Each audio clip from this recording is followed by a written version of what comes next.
Programming Throwdown, episode 132, Funding Open Source Projects. Take it away, Jason.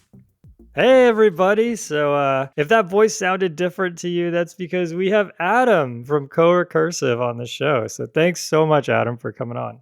Thanks for having me. I'm super excited. Cool. Yeah, Patrick is getting a tan. He is on vacation. And part of us wanting to do 2 shows a month and trying to make the show more oriented or focused is trying to make sure we actually put out that show and that content. We have a ton of stuff we want to talk about. And so I think it's great that when one of us is out, instead of us just not, making that content and pushing everything back, that we find folks who, are friends of ours who love podcasting and love tech to jump in. And so Adam's doing that for Patrick. So thank you again, Adam, for coming on. Yeah, no problem. I'm excited. Anytime, by the way. Yeah. Cool. We'll take you up on that. Yeah, I think I'm planning on being out in July. So we'll see how that all goes. But cool. So yeah, I wanted to start by just jumping into gaming setups. I recently redid the gaming setup I had in my living room and I was pretty stoked about it. I'm really big into the whole emulator scene. I worked on MAME for a long time and all of that. And so I've always had a kind of special place in my heart for those like retro games like SNES and N64 and all of these things. And so I have accumulated over the years like USB versions of all of these controllers. I don't know if they even had wireless when I started this collection, but I just kind of stuck with the whole wired thing. And so I have, those like big, they call them fight sticks, but they're big. It looks kind of like you took the controller part of an arcade cabinet and just ripped it out and it's this big thing. It's it has a weight in it, so it's heavy. It's got the big buttons and it's got the octagonal joystick and everything. And so you just it's like putting an arcade controller in your lap. That's awesome. So you rest it on your lap and then does it give you the feel? Yeah, exactly. Yeah, it gives you a feel. It's got the big buttons and everything. So I've got those. I have 2 of those. I have 2 of the SNES controllers. The ones I got are the like Buffalo brand or iBuffalo brand. They're solid. I mean, they've lasted forever. And so similar, I have all sorts of different ones. And so here I am with all these controllers. They're all USB. And, when I'd play on my computer, that'd be fine, but I wanted to play in the living room. And so what I used to do is I used to have just a really long USB extension. But I think USB can go like 50 feet or something. I think occasionally we would lose like an input, but it wasn't too bad. But it's kind of janky and people are tripping over it and everything. So what I found online on Amazon, which I didn't even know this existed, but blew my mind, is it's a USB dongle. And what comes out the other end is an Ethernet port. And then you can run Ethernet cable like through the wall in your house. So I have this going from the TV through the wall, and then it comes up where my couch is. And so I actually took the other end of it is a USB hub. So the Ethernet plugs into this USB hub, and I have that kind of attached to my couch. And so I can actually plug controllers into the couch and they work with the TV. I am a big fan. Yeah, it was amazing. I found it to be really low latency, which I guess in hindsight isn't that surprising because, we have Cat 5 running through the house for, online gaming and all of that. But yeah, for some reason, I just thought that with all these parts that there would be some kind of issue, but it works flawlessly. And we have a little cabinet right behind the couch. You can kind of reach behind you, pull out, a SNES controller and then have at it. That's amazing. We have this Mocha. Have you ever heard of Mocha? No, I haven't. Okay, so our house does not have Ethernet throughout the house. So this is not so much gaming as internet. So Mocha is, I think, multimedia over coax. So the coax cables that they did run through the house, you can get this like Mocha controller and you plug Ethernet in one side and then coax the other side. And then it runs high-speed Ethernet over top of these coax cables. Wow, really? Yeah, so that's what we're talking on right now. So for whatever reason, like the hookup, I have fiber coming into the house that's super fast, but then like Wi-Fi could barely make it from the basement where the setup is like anywhere else, right? But you put in these Mocha things and like it's super high speed, like it doesn't slow it down at all. That is awesome. You'll have to look into that. Yeah, my house actually, I ran this Cat 6 cable just for this. But other than that, it has, similar to you, it has cable, has coax all over the house, which we're not even using right now. Yeah, and like a lot of people will try to get there's like power line Ethernet where you run it over your plugs. Oh, I've seen that in the store, but I didn't really understand it totally.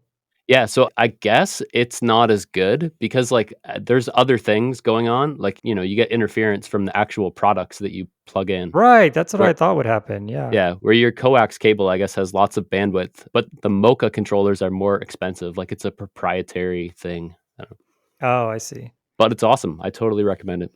That is super cool. My parents recently ditched their cable provider and got 5G home internet, which I didn't even know was a thing. But yeah, that was pretty cool. So I helped them set it up. It's like, this is like every tech son has to do this, like go to their parents' house, try and fix their internet. And so, it came in the mail from T-Mobile, and it took me forever to figure out like where to plug in the cable line because I didn't know what they had gotten. And then I'm like reading instructions, and then finally it hit me. It's like, oh, this is like a 5G thing. It just plugs into the wall and that's it. You're done. And my first reaction was, oh, well, this internet can't be that great. But it's amazing. Like the speed test, I think it was 15 megabytes per second down, which is huge. Yeah, I mean, it's probably more than what I have. And yeah, phenomenal quality. I mean, it's just this little tower. It looks like a Mac Pro trash can, like one of those form Yeah. factors. And yeah, I thought that was really impressive. So it's basically a cell phone that we're using 5G that provides the Yeah, internet. that's all it is. But yeah, it gets amazing. Maybe it has a stronger antenna. I'm not sure, but it gets amazing transfer speeds. It's That's actually cool. pretty big, so it must be basically just a giant antenna. Yeah, a whole bunch of composite Yeah. antenna inside somehow. Yeah, right. Cool. So your gaming setup is Nintendo Switch? Oh yeah, so I'm not a hardcore gamer, but like me and my wife always like to play Mario Kart. So I Oh yeah, think who's better? she is clearly better. My wife is way better too. There's just something about it. I forget which. I think it was on the Wii maybe years ago, and yeah, she just played it so often against me, and she just got so good. And now we play online, like we have like Nintendo Online or Oh whatever. So yeah. we're competing against 13-year-olds from all over the world. as, Yeah, that's right. as I I remember, I mean, this is, I'm sure it's a very common thing, but you play in your social network, your local, hyper local network, and you yeah. think, I have to be the best in the world. I mean, I've beaten every person in my neighborhood. And then you go to play Mario Kart online, and it's like, oh yeah, I guess you could leave a banana peel right there so that someone misses the jump and dies. Like, it's something I'd really thought about. Yeah, they're amazing if you play online. It's really, I mean, I guess that should be a surprise to no one, but yeah. Yeah. Yeah, exactly. Same thing happened with StarCraft. This is a really long time ago, but this is like 1998 or something. StarCraft 1, we had a little tournament, a LAN party tournament at our high school, and there was this guy who won it. And I think I came in second or third. And then we thought, oh, if we form a team of the two of us, we have to be the best in the world. And we just got completely demolished by people, as you said, people from all over the world. Have you ever seen that documentary, The King of Kong? Oh, that is amazing. Such Yeah, a good well, documentary. what is that Yeah. gentleman's name? The guy with the long hair. I'll Yeah. look it up. Yeah. But it's about a guy, it's Pac-Man, right? No, it's King Kong, right? King Yeah. Kong. Yeah, that's Yeah. right. He's gonna beat the world champion. Surprisingly a lot of drama in a thing about people competing with arcade games. Billy Mitchell. That's who Oh it is. yeah. Yeah, so Billy Mitchell was I think he made hot sauce. Yeah. So his like day job was making hot sauce, and then on the side he just played Donkey Kong endlessly. I guess Donkey Kong's way harder than I thought before I saw the movie. Yeah, there's whole intricacies to it too that I wasn't aware of, but also he was quite the character, like quite a at least portrayed as quite a villain. Like, Yeah, yeah, definitely. Yeah, definitely larger than life character. Yeah, that's a phenomenal movie, by the way. King of Kong, highly recommend it. Have you seen the movie somewhat similar in the sense of like a documentary, A Class Action Park? It's oh, on HBO Max. is this the water slide place? Yeah. Yeah, yeah. Oh my gosh. So folks out there should check this out. There's this water park in I think the 80s and the 90s called Action Park. And one of their claim to fames was a loop de loop, a vertical loop de loop water slide. So basically, like it's exactly what you would think, like you'd see in a roller coaster, where you go down this water slide and you build up so much speed, you can literally do a loop de loop, and just the G forces are holding you against the edge of the loop de loop until they don't. So it turns out if you're either too light or too heavy from this like pretty tight bound, then you would not get enough momentum. And what would happen is you would get, near the top, and then you would smack, the inside of the wall of the loop on your way down. And this is just one of the attractions that they talk about in Class Action Park. The thing that blew my mind was not only the obvious, like, oh my God, I can't believe that they were able to run for 20, 30 years, but then also the fact that a lot of the rides later came from those ideas. So those ideas actually spawned a lot of, safe rides. So in a sense, it was like a necessary evil or something. But man, it's an unbelievable story. Yeah, they were quite innovative, but horrible. I think in the thing it said like the local municipality was upset because they had to send ambulances there so much to get people, and so they bought them an ambulance. They're like, "Here you Yep. go, Yeah. problem Yeah, this solved." dedicated ambulance for this theme park. They had one section where you would drive golf carts with armor and little cannons that would shoot tennis balls. And if the tennis ball hit the armor, there was some vibration sensor on there. And if it felt enough of an impact, it would start spinning the tank around. And these are all gasoline powered, and people are passing out from the fumes and all this crazy stuff. But then it turns out I went to Disney. This is years ago, but many years after Action Park had shut down. And Disney actually had the same ride. I mean, of course, much safer, electric, and they're using foam balls, not tennis balls, and everything. But it's actually super, super fun, and it was inspired by Action Park. So. That's awesome. Yeah, innovators. Yeah, definitely. Yeah, it's kind of that yang, that kind of like chaotic energy. Cool. All right, on to news. So my first news item is really interesting. The title is "I Was Wrong, CRDTs Are the Future." And this is from Gentle. Yeah, Joseph Gentle. And so people who might have heard of Joseph. So Joseph worked on Google Wave, which was a really old product that died, but kind of, a lot of that carried over into Google Docs and some of these other things. So the Google Wave, I think, predates all of that stuff. And it was the first time where you could really edit a document in real time with other people, and they could see your changes in real time. And so it was really exciting seeing sort of that tech on the web. And then of course Google Docs, now it's ubiquitous. And so all of that worked with something called operational transformations, or OTs. And the way it works is basically, imagine, just take a string, for example. There's some long string, and I go and I delete a section of that string, right? Maybe I delete 3 lines. Like, assuming it's a multi-line string, I go and delete like 3 lines of it.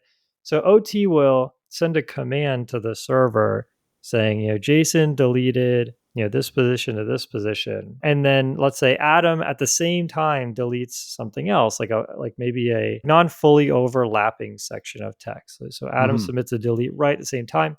So the server is going to get those two commands, and the server is going to be smart enough to reconcile that conflict. So it's going to say, okay, Jason's command came in first. Let's do the delete. When Adam's command comes in addition to the delete command and what he wants to delete, there's also a hash saying this is sort of a hash of the state of the string when I wanted to do my delete. Or you could use a timestamp. There's other ways to do it. But so the system will say, okay, when Adam was doing his delete, this text was there that's been deleted. And so, now if I sort of fast forward that change, then we only actually need to delete this much text. And now we have Adam, semantically, we have what Adam wanted to delete and what Jason wanted to delete, right? And so you have this server that's, similar to when you do git pull, right? You have this server that's like fast forwarding these requests as they come in, because the requests are based on old state, right? And that server is also taking those requests once they've been reconciled and pushing them so that everyone has the latest information, right? And so there's this constant back and forth going on.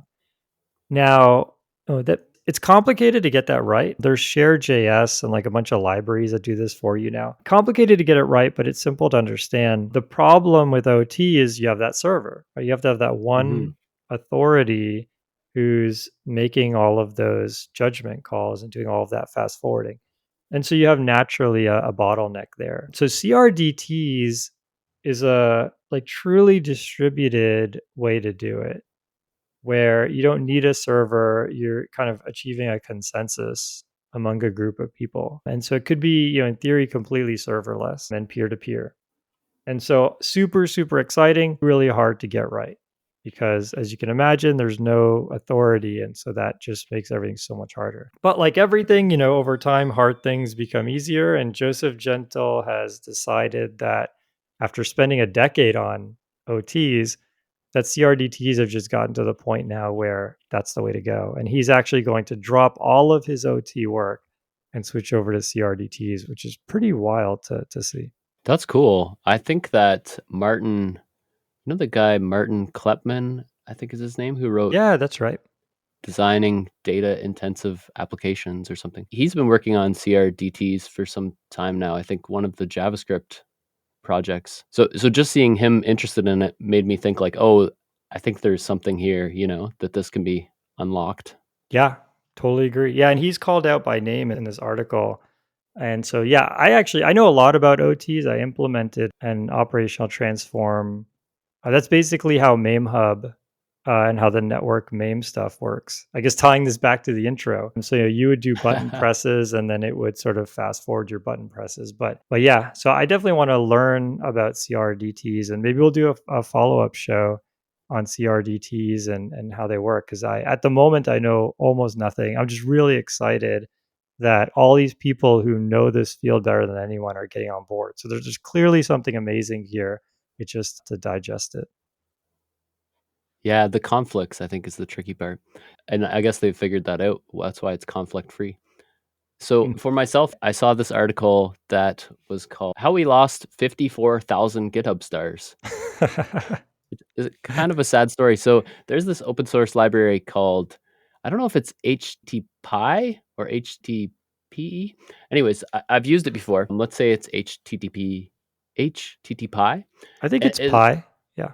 Yeah. So it's a replacement for curl with some really nice defaults so that it's easy to get back like a JSON document. It auto formats it and like it prettifies it. It has some nice defaults. So like it assumes a get. If it makes sense, you could send like key values in a really nice way. So it's has a lot of nice syntactic sugar for making these REST requests. And it's not a new project. It's been around for 10 years. Has a website, very heavily invested and well polished open source project. And so the author of it, he was working on the project and also working on a personal project. And I think he wanted to make a change to something on his personal GitHub. And so he decided to make it private. So he hit the yes in GitHub, I confirm to make this private.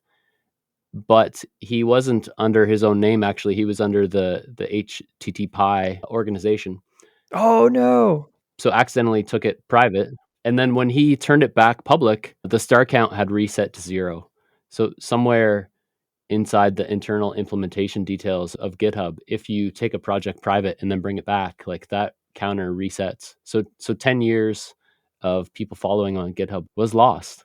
That is unbelievable. I mean, it kind of makes sense. Like if something is private, then only the people who have access to it can star it. And so probably in this case was nobody. And so, but that's rough. Yeah, it's rough. So, I mean, the blog post was actually nice, though, because he kind of said, like, oh, here's what happened. So, FYI, if you were following us, you might want to do it again. And then he also said, like, here's the things that we've planned. Like, we're still doing lots of stuff. And so he's focused on the positive, I guess. But it was an interesting story and a warning for us who have open source projects not to turn it on and off again.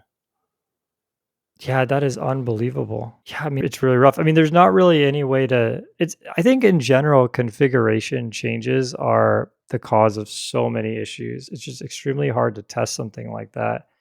And, almost every time, I don't want to say every time, but almost every time you go to the news and you see, Google is down, YouTube is down, Facebook is down, it's almost always a configuration change.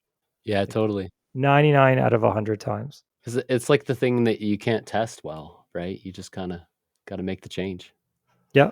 Yeah, exactly. Especially you start dealing with DNS and these other things, it's really hard. DNS is the worst. DNS is brutal. I mean, it's like email, the protocol was invented so long ago, and it's just, everyone's on it, and what are you going to do? I mean, the DNS might actually be perfectly fine and a great protocol. It's just it's a distributed protocol, right? Where people are caching things, and so it's very has corner cases. Yeah, exactly. Yeah. It'd be nice if DNS worked more like Git, where somehow, like I guess it does, or it could. Like, it'd be nice if you could somehow change, like, every DNS change could somehow only affect your company. And so then, you would kick your entire company off of Google or Facebook or something before you'd kick the public off. But then you could Mm, somehow like push that change to everyone else. I mean, yeah, that's actually DNS would be another really interesting show, but we'd have to get somebody who deeply understands it. But yeah, I think that stuff's fascinating. So definitely. my next topic is DALL-E, making fun of or I guess an homage to Salvador Dali, creating images from text. This is from OpenAI. This is super, super cool. And yet they're getting a lot of flack saying they cherry pick these examples and everything. I mean, I don't want to dispute any of that, but all I have to say is this is really cool. I mean, the way they presented this is really exciting. The choices are really nice. It's extremely compelling. And so, what this does is you give DALI a text prompt, and the AI generates images. And it's remarkable. Like, I'm just looking at the site here. This says the first one's an illustration of a baby daikon radish in a tutu walking a dog, and it just does it. Like, there it is. And an armchair in the shape of an avocado. And it's exactly what it sounds like. It's a chair in the shape of an avocado. Yeah, just amazing. I mean, it blows my mind. I feel like there's so much potential here. There's so many amazing things people could do. I think that, there's an uncanny valley here. So I'm looking at the last one. It says a cat on top and a sketch, or sorry, the exact same cat on top as a sketch on the bottom. So in other words, it wants the AI to Mm. generate a picture of a cat and then a sketch of the same cat below it. That seems really hard. I mean, it does it. The thing is, anything that's, an animal or a person, there's it has to be super, super accurate. And so this is just weird looking, to be honest. But for things that are kind of abstractions like concept art, it does an amazing job. And I mean, I'm just waiting for some really creative person to do something truly, earth shattering with this, because you have effectively an infinite amount of graphical content here. Yeah, it's so neat to play. Like I don't have access to it, but there was some earlier versions of this that were open source and were more limited. But it's very fun to like put in a phrase and see what you get. Like, yeah, it's amazing. Yeah, I mean, here's a very simple thing, and maybe someone out there should do this.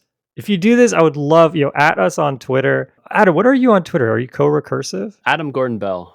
Adam Gordon Bell. Okay, at Adam Gordon Bell at Neural Nets for Life. Add us if you do this. I'd love to see this. Basically, just take a text game and just put a picture next to it. So whatever the description that comes out of the text game, you just set up a two-paned type thing and just have a picture next to it.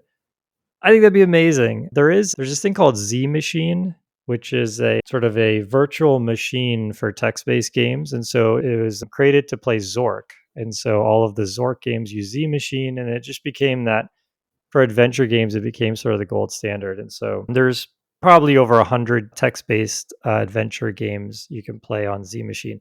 And so someone would just have to fork Z Machine, or even just fork a front end for Z Machine, like Frauds or one of these things, and just make it draw the Dolly picture next to it. I think it'd be super fun.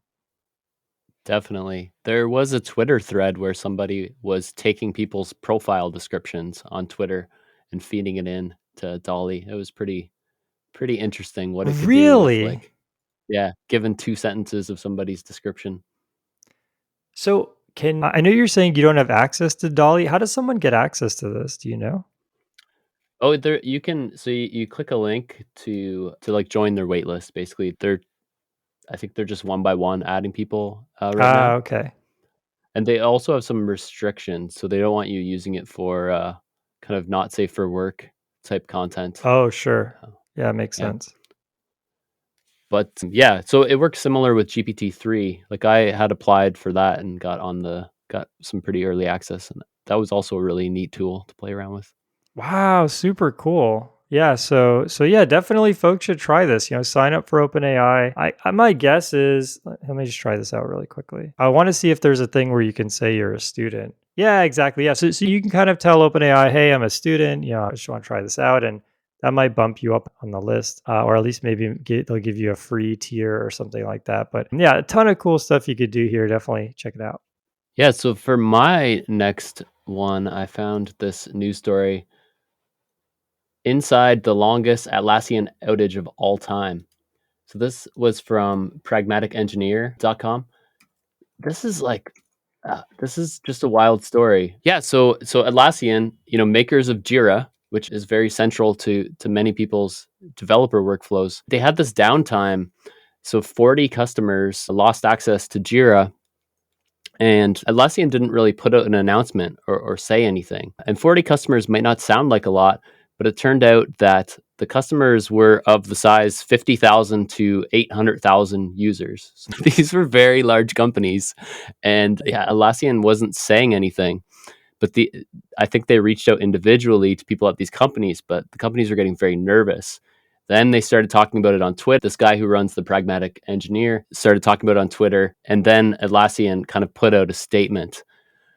But if you don't have your ticket tracking system, like if it's just not available for going on days and days, like it's very hard to get your job done, right? And Yeah. there's a lot of important data in there. Like people were starting to worry, like what's going on? Like have we lost all of this information? And it doesn't look good when the company doesn't get back to you at all, right? So eventually they came out and they kind of said what happened. Do you have any guesses what happened, Jason? Was it a DNS issue? Sadly, no. So they had, I believe, they said for legal reasons, which I think means like GPDR. They have a script that removes customers, and there's two ways that it runs. One is like a soft delete, where it just kind of says don't this customer's data is considered deleted, but it's still there. And then the other way, for legal reasons, is it actually deletes all the data from the database for that customer. So they had run this script, which I assume they run on like a nightly basis to clean up customers. And it's the same script, whether it does the hard delete or the soft delete. And it got run when it was supposed to be in soft delete mode, like just hide the customers. It got run in the hard delete mode, where it actually blows all the data out of the database. Oh man. So that's not good. And then the further thing that happened was it ran with the wrong set of customer IDs. I was going to say, I mean, why would you even blow away this huge customer? Yeah, so like apparently not only did they run it wrong in hard delete mode, but they ran it with the wrong customer IDs. So they ended up deleting these 40 customers, probably intending to delete 40 other customers or soft delete them. They actually hard deleted these 40 very large customers. So then they had to come up with what to do from that point. Turns out they back up all the data every day. They do backups, right?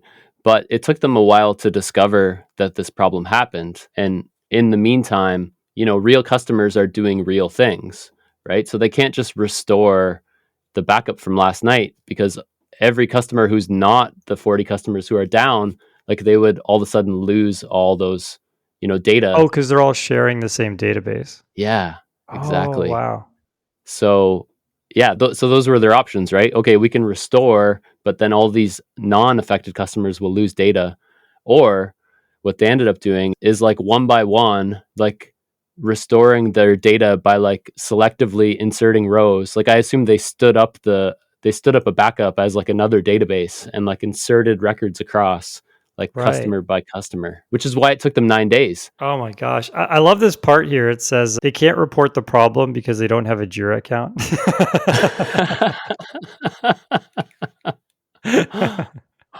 Oh, it's a crazy story. Like I feel for them. Like there's been a lot of backlash and people complaining about how horrible this is, but at the same time, like I just feel bad for these people who had to man this issue, or I whoever. guess even with GDPR, you can still have like a glaciered, like a deep glaciered backup, right? Because otherwise, the data would literally be gone. Oh yeah, that's true. Yeah. Yeah. Oh man, that is unbelievable. I mean, yeah, that if they had literally lost their data because of and that would have been really like a disastrous. I mean, at least this is they can recover from. Yeah. But I think that they made an error by not talking about this. Like they kind of left everybody guessing for quite some time until, this came out not by them, but by people, being scared and talking about it on Hacker News and on Twitter and stuff. Right, right. Wow. Yeah, this is an amazing story.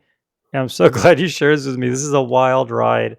Folks should definitely check this out. Yeah, that is totally wild. Actually, this reminds me of. Did you hear about Fast, the company Fast? Yeah, yeah. Oh my What? So god.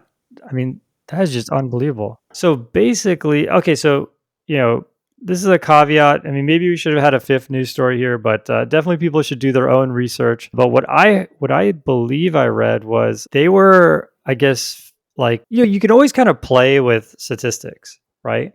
So for example, you could say, well, we have this many visits on our website, but it's not unique visits. So mm, then maybe like if somebody or you could say I have this many calls to my website, but maybe it takes 10 calls to render the page, right? So there's all these games you can kind of play where you're saying things that are true, but you're misleading people at the same time, right? And so I think what was going on, reading between the lines here, is I think Fast was, giving out a bunch of statistics on their growth, which was looking really great, but they weren't using sort of these really core statistics that are hard to fabricate, or like these core metrics that are hard to fabricate. And so at some point, I think it was a reporter. I don't know if this was leaked or if the reporter reverse engineered it. I think I've heard both stories now. But basically, a reporter wrote an article just proving beyond any doubt that, on all the core metrics that matter, that Fast was more than an order of magnitude behind what everyone thought. I mean, maybe two orders of magnitude or something.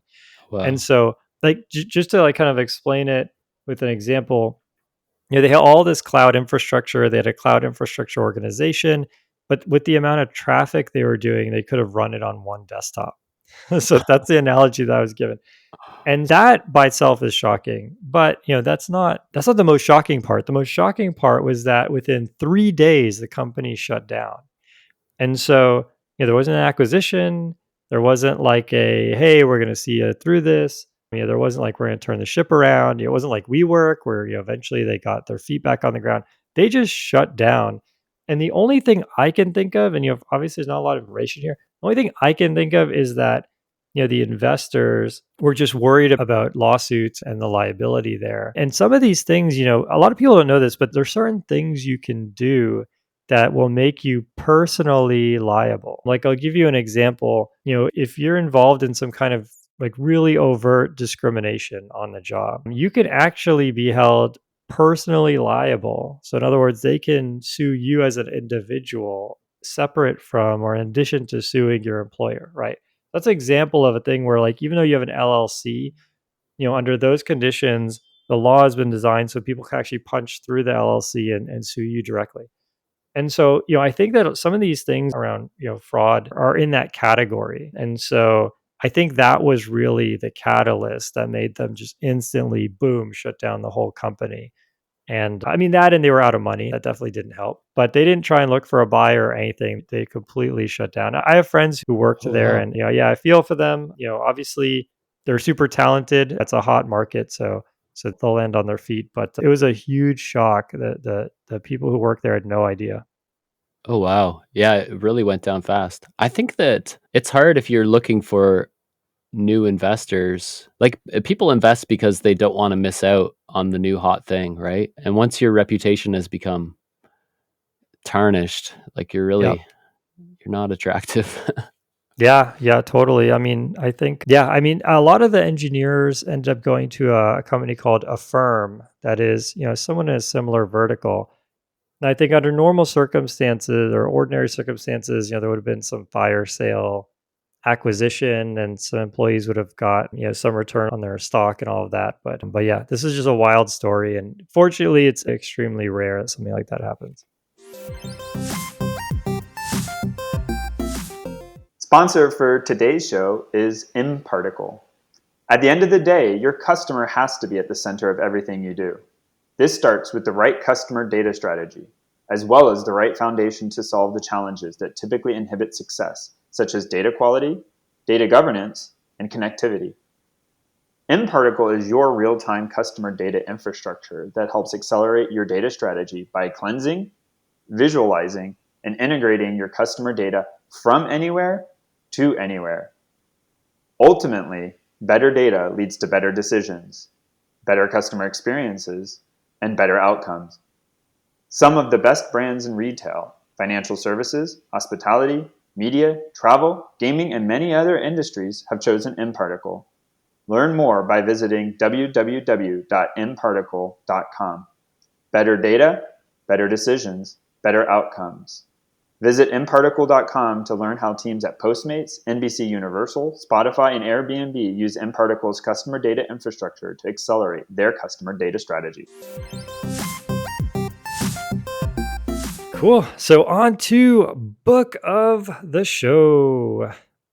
My book of the show is actually a podcast, but I've been listening to it, neglecting my Audible books and instead doing the podcast thing. It's really fun though. It's the Indie Board Game Designers podcast. And it's really fascinating. I mean, first you might even wonder, how can that exist? Like, how can someone make a board game, on their own, without a big budget or anything? It turns out there's a ton of nice infrastructure there on the supply chain side. And so as long as you're willing to stick with this canonical things you would find in a board game, right? Like the punch out cardboard pieces and dice. And as long as you don't want anything too crazy, you can get pretty much any board game design made relatively cheaply. And so there's a bunch of indie board game designers who do this. There's whole conventions, and it's just fascinating. The whole process, I think, is really fascinating. That's really cool. Yeah. So I picked for my book of the show, it's actually a series, but the series of books called The Laundry Files. And specifically, I just finished this one called Quantum of Nightmares. So this is a series of books by Charles Stross, and it's hard to describe the genre they're in, but I think if you like science fiction, you'd probably like them. So the Laundry Files is this series. The concept of it is that like the right kind of like computer algorithms can like unlock some sort of demons from some other plane of the universe. That sounds awesome. Yeah. But the books are comedies. So it's like a mixture of horror and like Dilbert. So in the very first book I read, The Atrocity Archives, like this guy is like an IT worker, and he accidentally, is doing some sort of combinatronics and summons some sort of demon. And so it's a bit Men in Black style. Like there's a secret organization who comes and gets him and says like, listen, yes, demons are real and computer science is how you unleash them. And then like, yeah. So it's like the books often mix these genres together to humorous effect. So in the very first book, it's like he is the IT guy at this secret government agency. So he has to make sure the printers work, but also he has to like fight demons. And yeah, a very humorous and strange series of books. That is awesome. Yeah, there was a game for the Nintendo DS that was similar. Like it had the same premise. Yeah, I think that sounds awesome. I'm definitely gonna give this a read. I love stuff like that. Very cool. So you said it's 3 books. Are they like pretty heavy? Like roughly like how many pages? Like is this, 20, 30 hours audio or? Oh, that's a good question. So the Laundry Files is like a series. I think there's probably like 12 books or something. Oh, wow. So I would pick the first one, which is called The Atrocity Archives. And the books themselves aren't massive, but there's a number of books. Cool. Kind of like Terry Pratchett. Yeah. Like definitely Fistful. some similar vibes, I would say. Yeah. Oh, very cool. Yeah, that is awesome.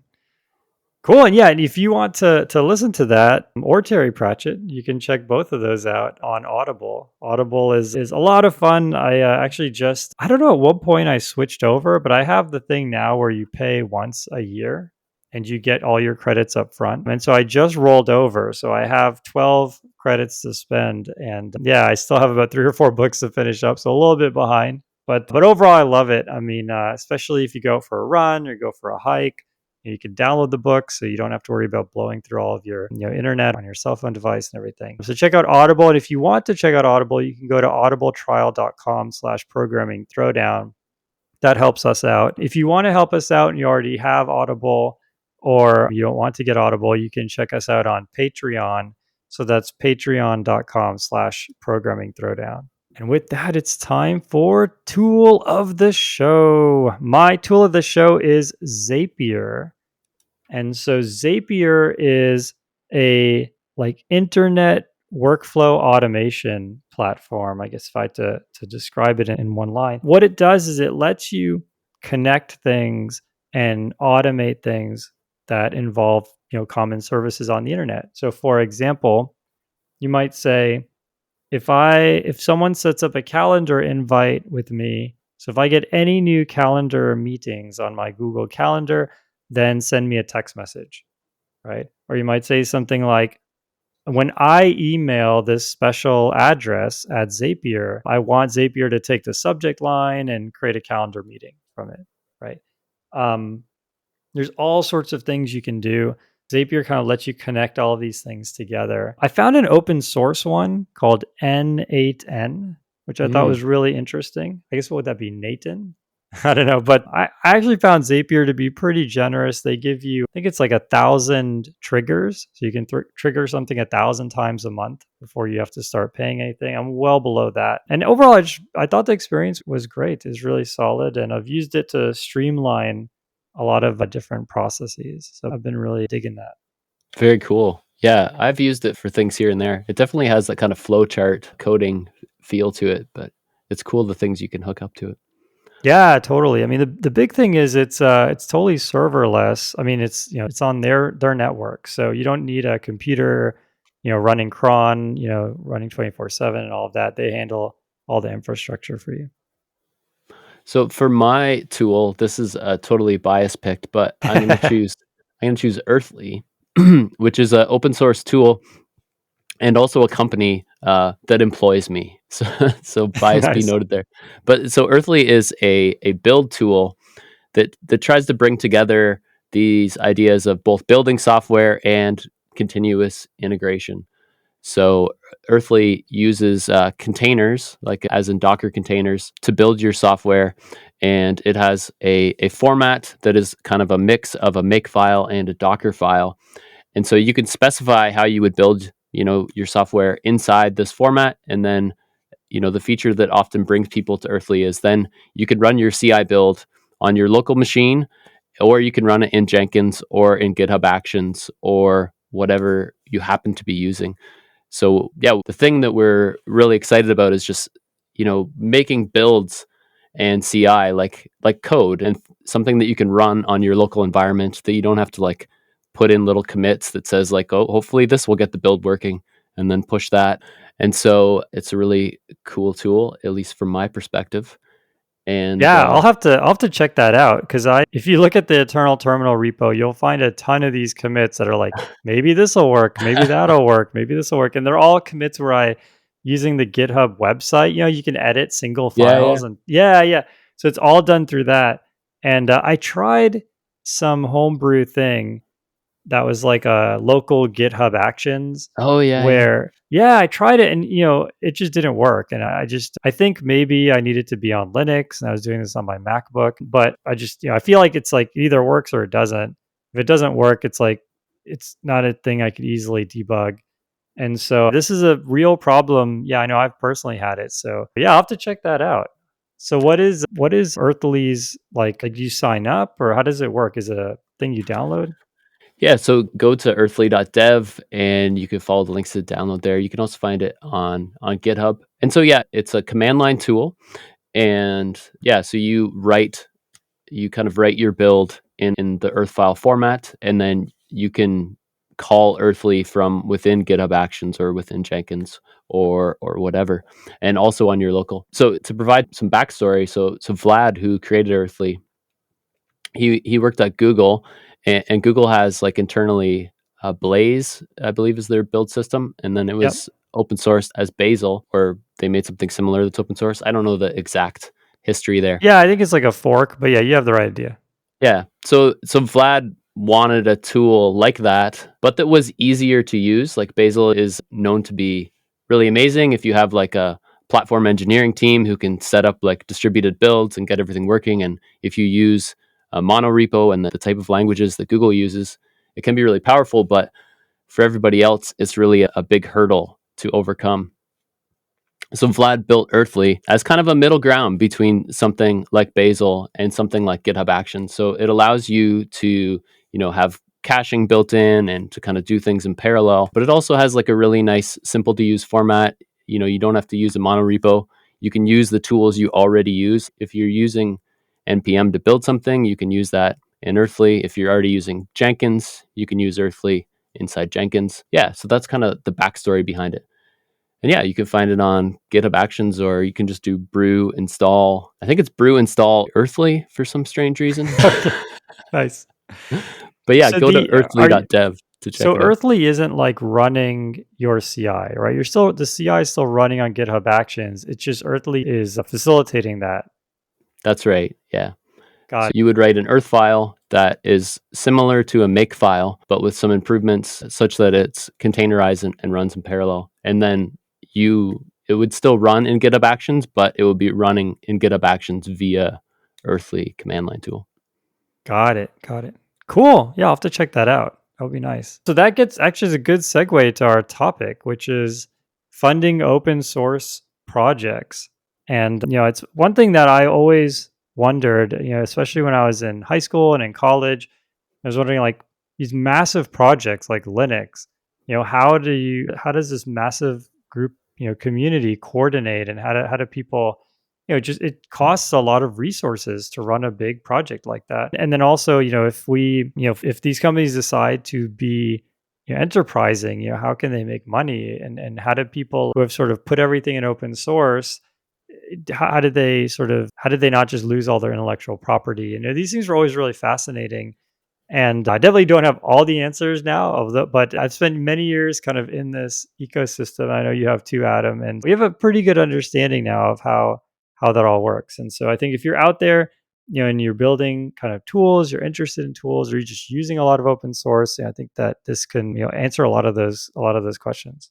Yeah, it's a super fascinating area. And like, especially also if you're just thinking like, hey, I'm building an open source tool, and I would love if this were, something I was paid to do, or if I were at least, remunerated enough to make it more than just a, something that I have to do or that keeps me busy on the weekends. Yeah, that's true. It's like that ancient, artist dilemma.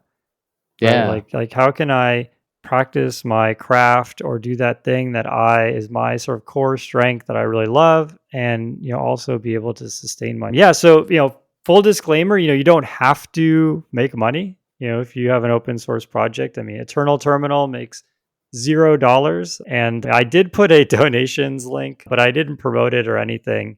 And so, unsurprisingly, Eternal Terminal has never made even $1, and that for me is fine. So, we're not saying here that open source projects need to be funded, or that they're better, once they're funded or better. Anything like, there's no value judgment here. What we are going to explain is the ones that are funded, how do they go about doing that? Yeah, that makes sense. Yeah, so I guess, as I kind of started off here, donations are really difficult to get right. I think there's this interesting Medium article, which we'll link to in the show notes. The title is GitHub Stars Won't Pay Your Rent, which I think is a cute way of saying it. But at a high level, what this person's saying, which I definitely can agree with, is, if you put a donation page there, sometimes even if you, in the README, you kind of point up to the donations button and everything, it's generally not enough, for people to donate, right? I think that, you need to do something more. I don't think you have to provide anything material, but clearly just telling people to donate on your README isn't going to be enough. And this person does a much better job than I could, kind of really diving into details. They spent a ton of time and energy on how to monetize their repository, and donations just didn't work for them. But Adam, you found a couple of places where it did work. Yeah, so two projects that I actually really look up to, like one is Serenity OS and the other one is the Zig programming language. And so both the people behind these have managed to build up enough support of their open source projects to support themselves full time.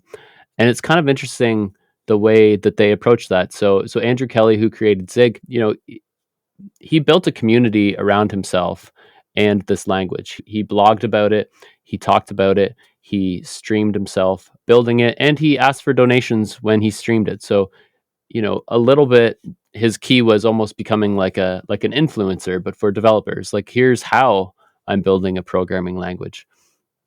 And he also talked a lot, to people about how he wanted to work on this for the rest of his life and build this really amazing programming language. And I think that inspired people to say, like, I'm the type of person I would love to see somebody who can pursue their passion like that. And so he was able to leave his job to work on Zig full time. And Serenity OS is a similar project by Andreas Kling, who worked at Apple and then left Apple to work on this Serenity OS, which is an operating system he was building totally from scratch, streaming himself on YouTube, doing that, and built up enough supporters that it's supporting him. And now for both of these projects, it's now bigger than just the two of them. They have had other people join. And yeah, I think the big lesson is that you need to, build up a community. You need to use Patreon. You need to tell people, I would like your support. That will help me continue to build this. And I think this is a new idea, right? Like, this isn't, what's the word I want? Like building up a community to support you like this in software is kind of an interesting new way to approach things.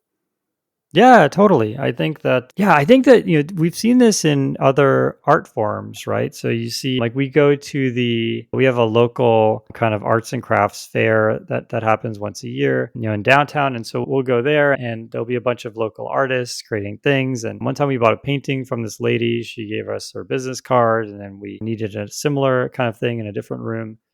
And so these people become part of this local community. They set up this community event. And so they are able to kind of organize and bootstrap, this reputation, right? So we went there because we thought there's a chance there's going to be some really interesting stuff. And so what you're getting out of that is you're getting kind of a relationship. You're seeing the person, you're interacting with them, and then you get to take a piece of their kind of effort home. And when you see it, you kind of can connect that painting that you see with this person. You kind of imagine them kind of working on it. And so it feels like you really contributed to something real. And so you feel like you actually get something out of it, versus if you just put a donation button, then it's hard for somebody to really feel like they really contributed, or they don't know necessarily where their money's going, or who's the person working on it, or is this like something that the person has abandoned, and so your money is not actually going to get you anything, right? And so yeah, to your point, having that Patreon and having that constant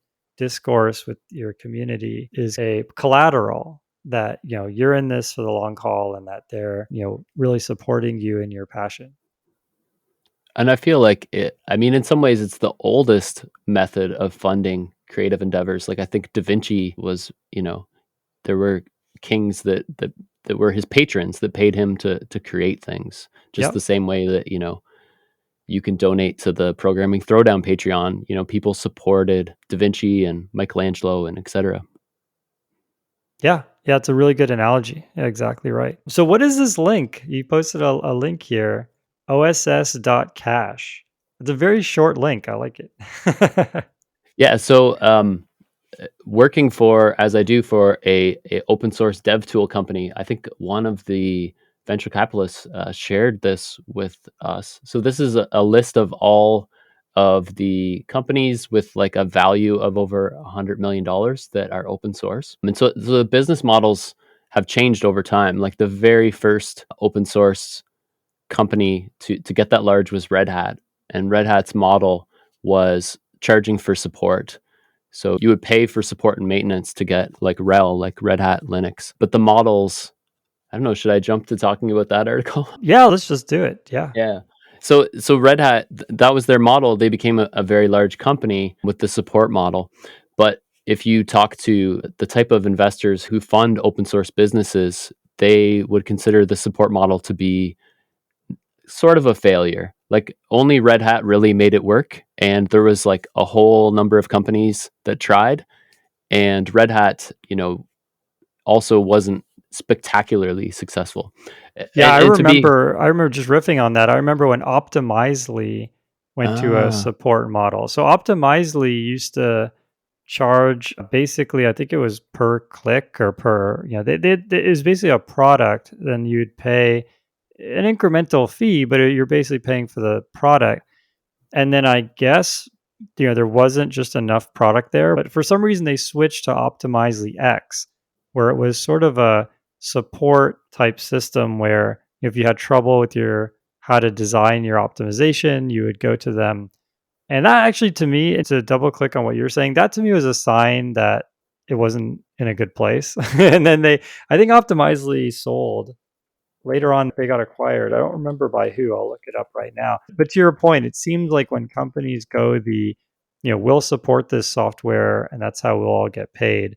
It seems like that never actually works in practice. This article does a really good job of explaining why. yeah, it's a hard model to make work. Like it is true. Like, okay, I have a product, I open source it, big companies are using it. I'm the best person in the world to offer them support. But like that doesn't really scale into becoming a big business, right? That's just hoping that businesses will pay you because they use something you've made for free. Yeah, it's holding them hostage, right? It's like, like you at any point you could kind of drop a poison pill and then force those people to get on your support. It's a really weird dynamic economically. Yeah, and it's a weird dynamic also just because those big companies can have a lot of power over you, right? Like I don't know, like they could have they could have a feature that's being blocked because of your open source product and be very demanding. Right. Right. That makes Yeah. sense. So Episerver is the company that acquired Optimizely, which Episervers, I haven't heard of it. So it's not like they got acquired by Google or something that is a massive like FANG company or something. So yeah, I think, yeah. And to your point, if you're going to have premium support, you might as well go all the way and just have a separate premium version of your software, right? Because at the end of the day, the support is going to translate into new features that company needs. So why not just make an enterprise version? And I think that model tends to work much better. Yeah, I think like that's one of the models you see more commonly today. I guess is like what they call an open core model, where you Right, have right. a core product that is open source, and then certain differentiating things that large companies might want would pay for. So I have a friend who works at Mattermost, which is like a Slack open source alternative to Slack or Discord.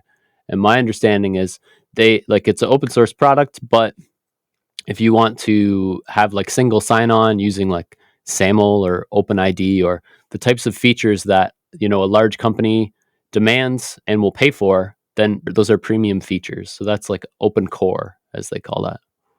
Yeah, exactly. And I think that works pretty well, I think. I mean, that's been going all the way back to Visual Studio, right? I mean, Visual Studio had the student edition, which I mean, Mm, well, actually we should talk about that as well. So, in addition to paying for extra functionality, there's sometimes where you're paying for the license. So yeah. I think as a student now you can get, the full Visual Studio, but you're not licensed to run a business that makes a certain amount of revenue with that software. At that point you have to pay money to get the appropriate license. I know VirtualBox does the same thing where you get, there's feature parity there, but it's technically, I guess, illegal or I guess civilly like illegal to run a business off the VirtualBox without paying for a business license. But oh yeah, but Visual Studio used to have like a student edition, which was really pared down. And so if you wanted the professional edition, then you would have to, pay Microsoft and you get all these extra features. So even in the 90s, this was a thing. And it's interesting because like what is the difference between something that's open source and something that's free? I mean, they are different, right? So like That's a good point. I believe, right, Visual Studio has free editions, but it's not open source. Yep. Yeah, you're totally right. So yeah, they had the whole, I guess, yeah, that's more like a freemium model than an open core model. So those are two different things. And my understanding is for a lot of developer tools, developers have kind of come to expect that things are open source. And especially one reason for that is that maybe if you hit a limitation and you're really locked in to this ecosystem, that you might be able to add that feature, right? By having access to the source, you might be able to add things you need. Also, you can kind of inspect it. If you're like, hey, this is something that stores the secrets in my organization, you might really want it to be something non-proprietary that you can look through and make sure it doesn't curl somebody's password off to some URL or something like that. So there can be security reasons why people might want something to be at very least source available, you could see the source. Yeah, that makes sense. Yeah, I mean, other things that companies will pay for that individuals wouldn't really get a lot of value out of are as you said, security and auditing. So there's a good example of this is Sentry. So Sentry, interestingly, I'll tell you the history of Sentry. Was started by I forgot the person's name, but he was working at a startup, and he wanted to catch crashes and then also catch breadcrumbs and look at performance monitoring and all these things.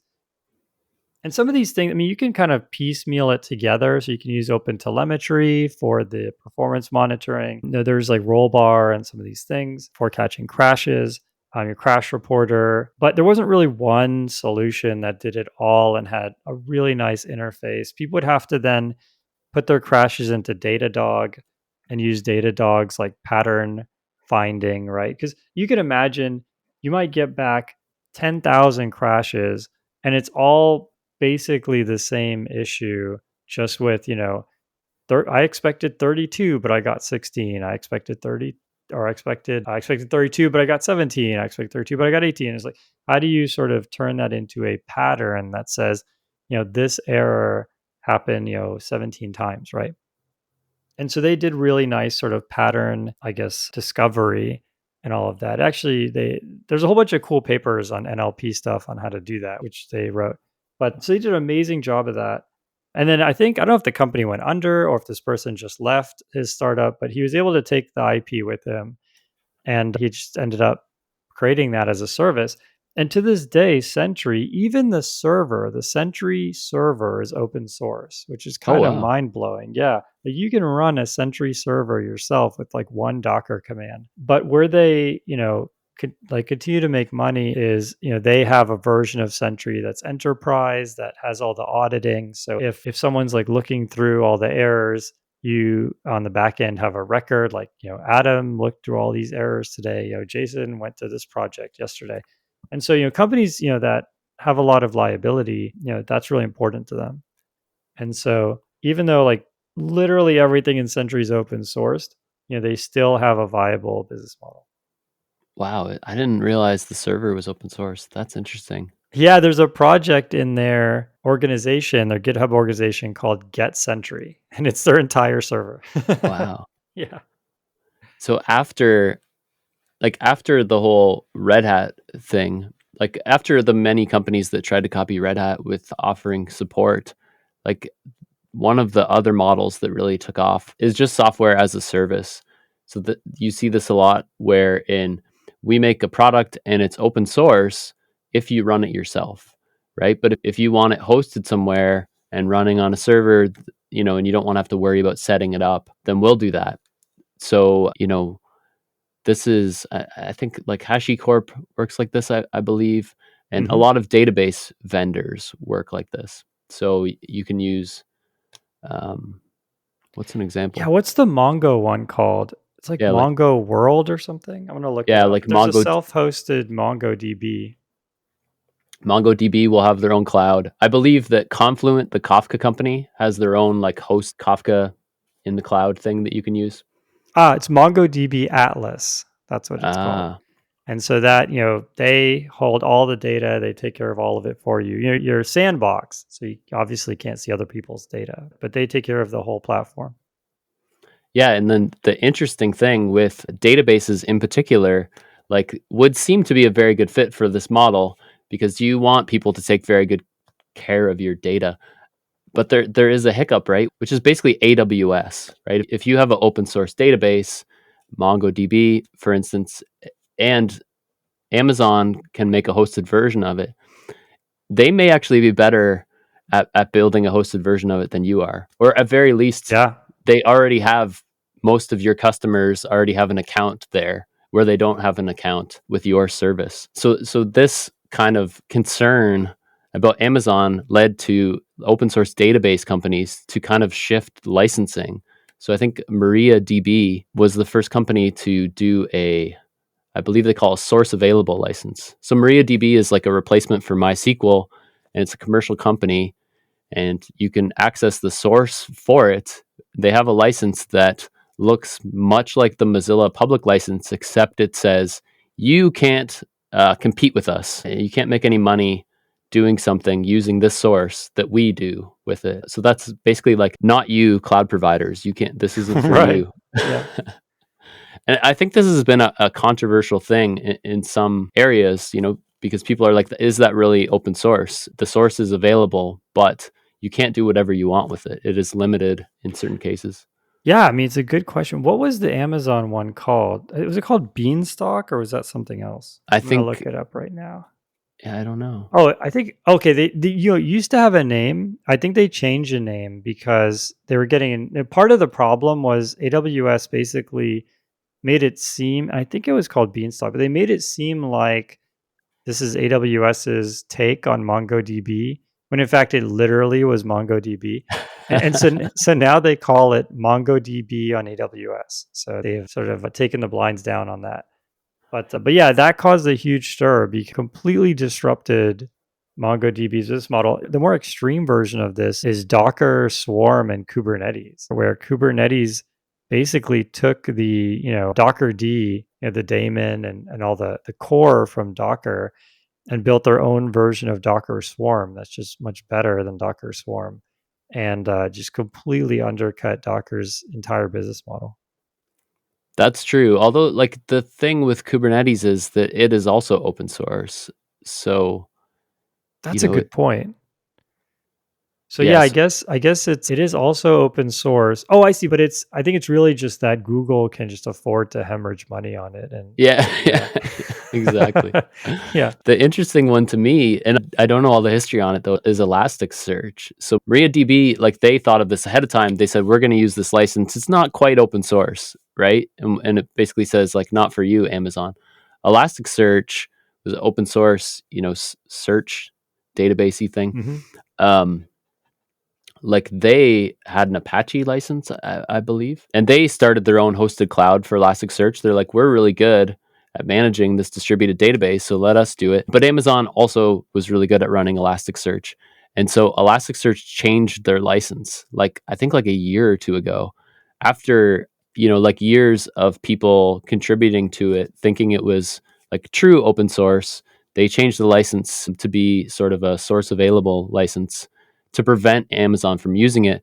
But they really upset a lot of people who were like, I contributed to this project. I thought it was open source, and you're changing the license on me. And so it's a tricky area. Yeah. Yeah, it's wild. Yeah, I think you really have to be providing additional value. I think that the license model, it's just very tricky to get right. I mean, I wonder if there's any data on financially how that ended up. Like, it's counterfactual, right? We'll never know what would have happened if they hadn't changed the license. But what we could do is we could see, okay, once they change the license, then I guess Amazon would have to stop just having their own fork of Elasticsearch, and then how many people went to the Elasticsearch. It'd be really interesting to see a post-mortem on what the effect was of that. Yeah, one thing Amazon has now is they used to host Neo4j, and now they wrote their own called Neptune. They have their own graph database. And that's the other concern is like, you could have a really well-crafted license, but then, like, what is your actual IP? And if Amazon makes their own object database, how can you sort of prove that they took your idea, right? Yeah. And I believe with Elasticsearch that they rebranded their Elasticsearch type product to have a different name, but under the hood, it's probably the same thing. Yeah. Yeah. But so not to say it's all doom and gloom, though. I think databases are the trickiest area. But if you look at like WordPress is probably like one of the big successes in my mind. Yep. Like I think like all of the internet runs on WordPress if you look close enough. Yeah, that's right. And it's completely open source. And all they do is offer hosting for WordPress. And people, are happy to use WordPress.com because, hey, they're good at hosting WordPress.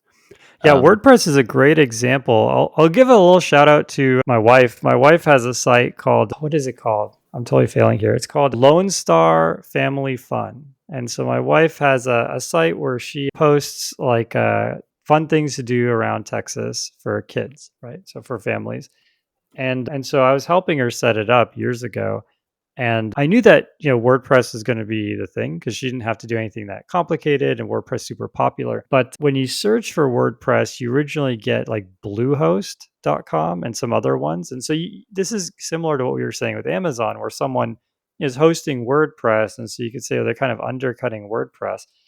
And we ran Bluehost for less than a month.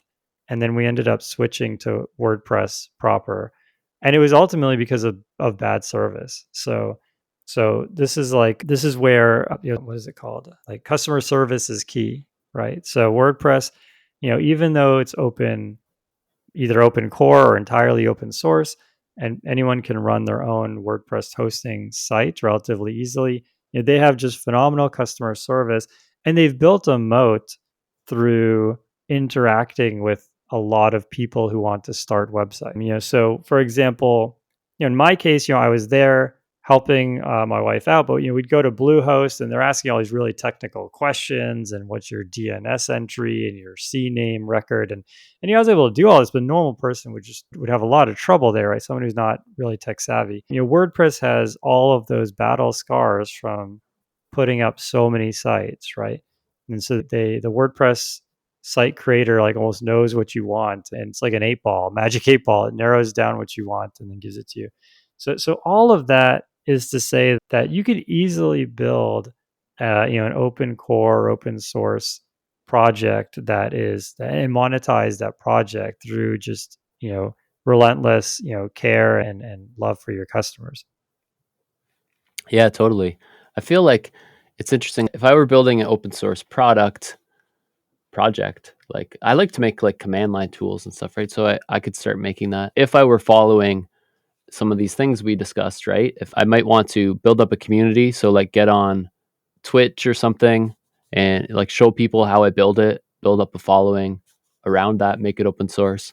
But then like it's hard past that, getting supporters, like how would you get people to pay for a developer command line tool? Well, people don't really pay for developer command line tools, right? Like that's not, maybe some. Mm-hmm. But the next thing I would probably try is like, oh, are there like software as a service components that I would add, right? Like, is there, okay, it's a command line tool, but maybe there's something I can do in the cloud that kind of alleviates some of the burden. Like with Earthly, it's a build tool, and so you can use it in Jenkins, but our ultimate plan is to have our own like kind of build servers in the sky. And because of the way we've structured things, we will be able to build people's software much faster than, Circle CI or Jenkins might be able to do. And I think that if you want to build a business around open source, you kind of have to think about that. Like, okay, I want to build something really cool that's open source for people to use. And then if I want to take it to the next stage, like what do businesses, what are they willing to pay for? What are the problems they have? Yep. Yeah, that makes sense. I think too, with open source, I got a lot of pushback when I added instrumentation to Eternal Terminal. People were very sensitive to that. And to this day, every now and then we'll get an issue. Now it's like every time this is kind of like a bit of a tangent, but anytime I see an issue that's related to documentation or something like that, I always tell the person, like, file a PR. And even if it's redundant documentation, it means that person didn't find that item where we put it, right? So file a PR, and whatever you write, we'll put it into the site. And so now most people are pretty copacetic with it. They can turn it off. But there's a lot of pushback with adding instrumentation, and there's no way to hide it. It's an open source project, so everyone can go to the code and see, when there's a crash, it goes and sends a crash to some web endpoint somewhere. So I got a lot of pushback for that, but I'm really glad that I did, because even though I'm not making any money from Eternal Terminal, it still matters to me, the developer experience. And so I still strive to make that better with, a little time I have that I can spend on it. And so, in the case of a terminal, there are clear things that we can do to make it better. And I could come up with like a top 10 list of things that I would do to improve it. And so you need to do that, collect that data, and focus on giving people what they want and what value matters to them. And you'll hear a lot of things we talked about already. There are things that don't really matter to the creator very often, like auditing. Very few people who make an Yeah. open source tool care how many times someone goes to this part of the tool, but companies care, right? And so when you're creating value for somebody, that might mean, building things that aren't that interesting to you, but are really important for that company and allow you to be funded to build everything else. And this is similar to going back to your example. Michelangelo, people at the time did a lot of like religious and cultural icons and these things because that's what brought in the bills, right? And a lot of these people were really religious, so they're not cynics or anything, but that's what brought in the bills, and then they could do like their artwork and their craft and do both of those at the same time. Yeah.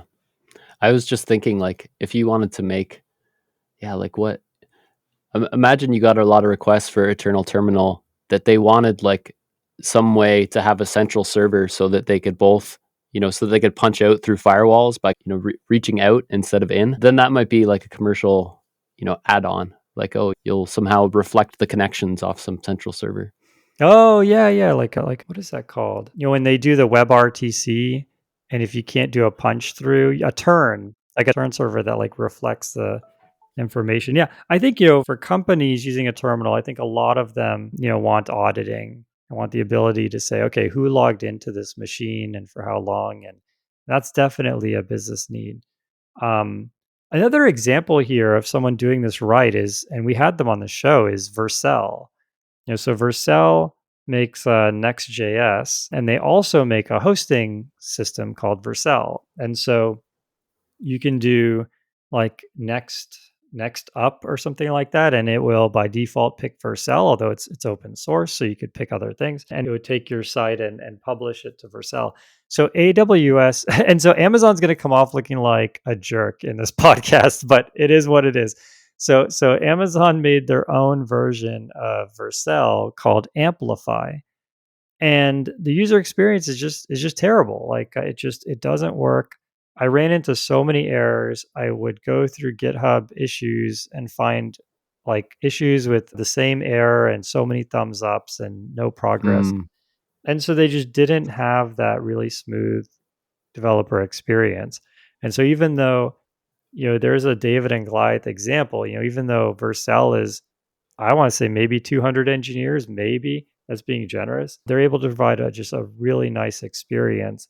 And so, as an end user, I tried Amplify and went back to Vercel like almost right away, because Vercel's never not worked, even as I've updated the project.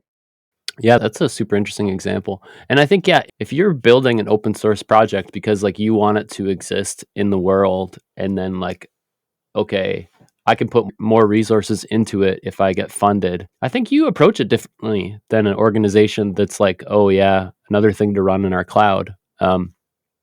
Yeah. Like I think you're much more invested in the process. Yeah, there's a cool tool called Buff. It's like with one F, BUF. It's like a gRPC and protobuf linter.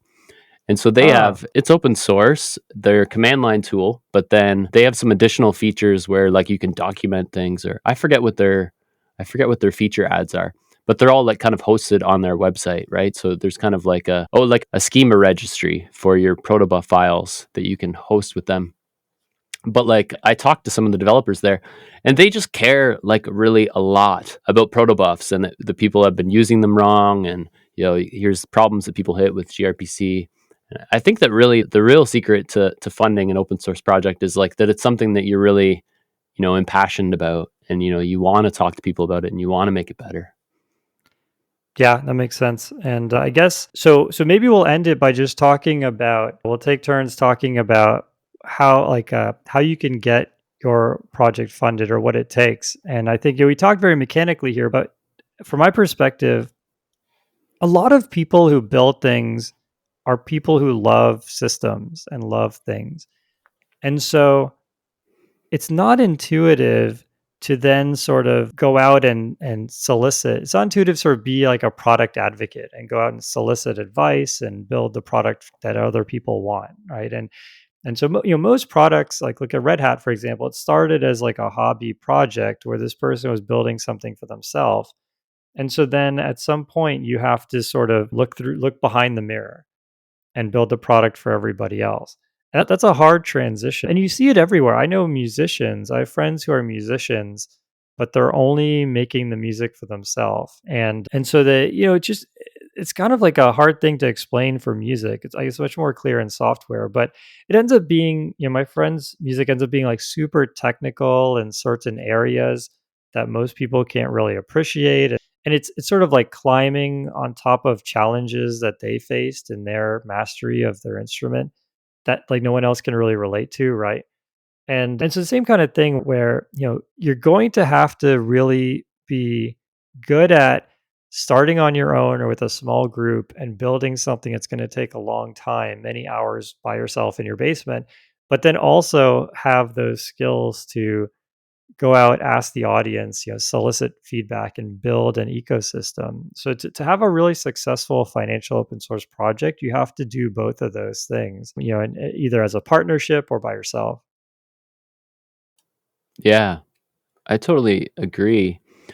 And yeah, like the key in my thinking, like if you're having an open source project, like just, I built something and I think it's kind of cool and I throw it up for myself. That's great. If you really want to build a lot of traction, probably it's just important that you are solving a problem that other people have. And oftentimes, that's just the case. Like, I have a problem and I build a tool for it and other people have it. But the only real way you can find that out is probably by talking to people, just like ask, other people who you think might use this project if it would be helpful. Like, Earthly, I kind of mentioned that problem of like having the build fail in CI and trying to have to poke with it. There's many solutions to that problem. But I think what's important is that, like, usually when I talk to people and I have that complaint, like they immediately understand, like, oh yeah, that's a pain. And so I think you want something like that. You want to have a problem, like a clear problem statement. You're like, a lot of people have this problem. And even if I'm not going to make a business out of this, I just know if I build this open source project that it will serve a lot of people's interests. Totally makes sense. I think it's a phenomenal way to end it. So, Adam, thanks so much for coming on the show, being a guest host. We've had a lot of guests. This is our first time with a guest host. I think it was awesome to have you on board. A really great episode. And thank you again for putting in the time and coming on the show. Yeah, thanks for having me. I apologize. I got a bit of a cough and I took a lot of cough medicine. So hopefully everything I've said is coherent. Yeah, it sounds totally fine. A lot of folks don't know that, for a duo episode, an episode that isn't, and even for the interview episodes, we do a lot of prep work. So there's a lot that goes behind the scenes on really any podcast, and ours as well. So it's a huge effort. Thanks again, Adam, for coming on, and a phenomenal episode. For folks out there, we have a couple more interviews lined up, but we will probably do a couple of duo episodes as well over the next couple of months. And thanks so much for listening, for supporting the show. And if you want to catch Adam's show, his show is called the Co-Recursive Podcast. It's phenomenal. I recently interviewed, did we talk about the one that you mentioned before we started recording? Yeah, Is that live? Okay, it's not. It'll be May 1st or 2nd. Ah, cool. So you'll hear an interview between Adam and a gentleman who worked on the Mars rover, which is super, super cool. So thanks again, Adam. Thanks, folks out there, for listening, and we will catch y'all in a couple weeks.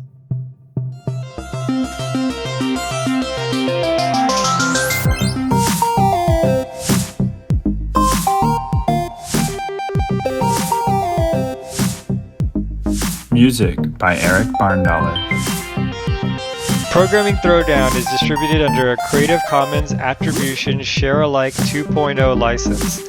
You're free to share, copy, distribute, transmit the work, to remix, adapt the work, but but you must provide attribution to Patrick and I, and share alike in kind.